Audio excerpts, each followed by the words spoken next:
We're back at the 2022 NCBA convention in Houston, Texas. Our coverage brought to you by Zoetis.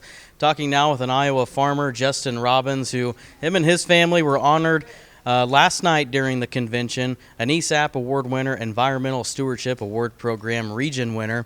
Justin, congratulations, and thanks for talking with us about your big honor.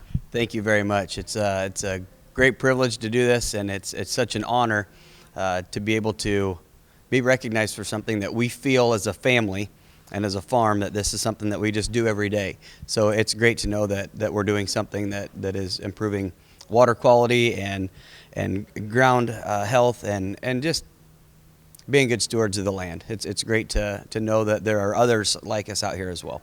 Before we really dive into the conservation practices on your farm, tell us about you and your wife and just your whole family operation and your family farm. I'm a fifth generation farmer. I farm along with my dad. My dad does have his own farm, but we do farm together. A family friend retired a few years ago and gave us the opportunity to expand our operation with my wife and I. So it's my wife and I, we have a 17-year-old son that's thinking about college. We know he's going to school. He's an avid wrestler, so he will be going to school to wrestle somewhere. So we do things as a very tight-knit family, and so we work hard, we play hard, but we do row crop, cow-calf operation, and we feed out, and we have a farm-to-table meat business as well. So the Esap Award, can you explain to the listeners what this awards program is all about? So the Environmental Stewardship Award, really they're looking for people that are going above and beyond, and like I said earlier, I didn't think that we were. I just thought these were just everyday practices, but we're trying to be the best stewards of the land that we can.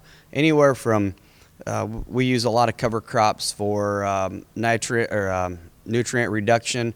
We use cover crops for cattle feed. We use it to improve soil health, water percolation, water quality. We have some solar wells on the farm. We've done some improvements to some creek beds that needed some improvement to them, and we spent a lot of time and money getting those fixed back up and taking some ground out of production that even with expensive as corn is now, it's well over $6 now.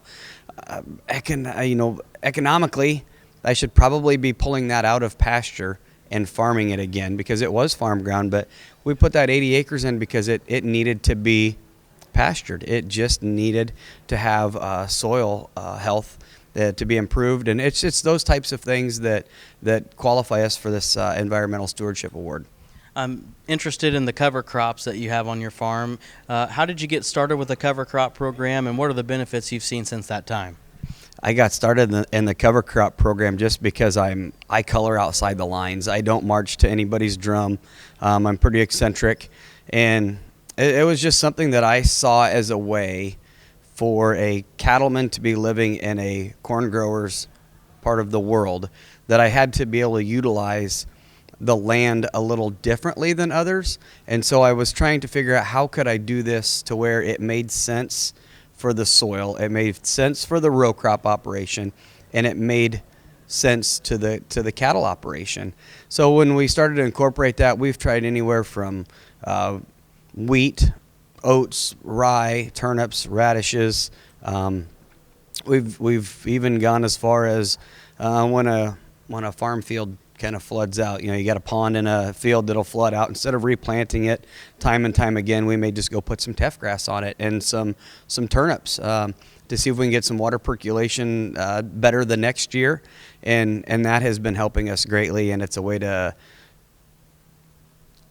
keep the weed pressure down without applying more herbicide to that spot. And so, and it takes, we'll either let it grow and let the cows graze it during the winter, or we'll make some hay out of it and then let it come back and graze it later on again. So there's all kinds of different practices that are out there, but we've been doing some cover crops for probably somewhere around 10 years. And this year we're gonna color outside the lines again, and we're gonna try some 60-inch corn with some rye growing in between it, see what that does for tonnage.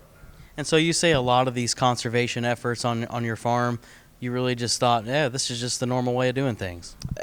I didn't know if it was the normal way of doing things. I just thought it was the way that we should be doing it. Anything normal is going to be easy, And this by far is not what I would call easy. There's a lot of trial and error, a lot of failure.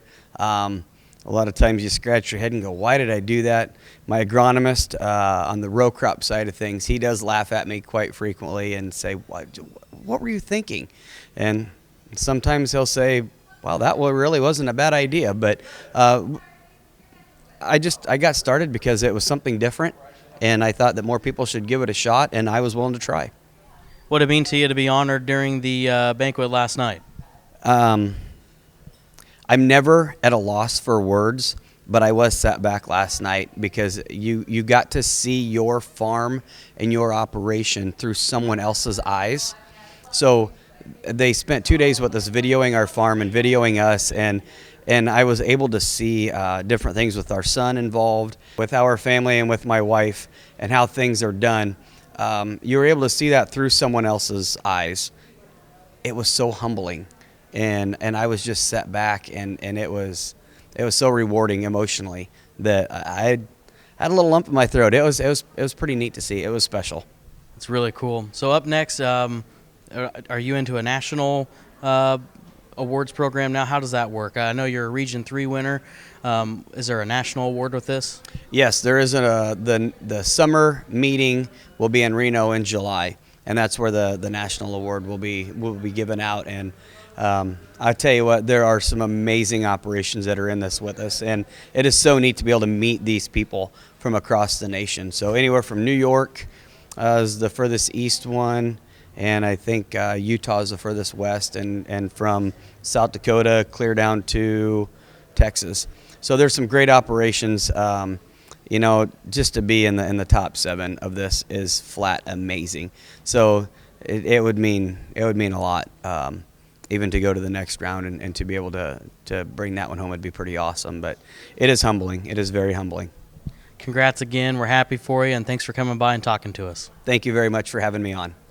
Again, that's Justin Robbins here at the NCBA convention in Houston, Texas. Our coverage this year brought to us by Zoetis.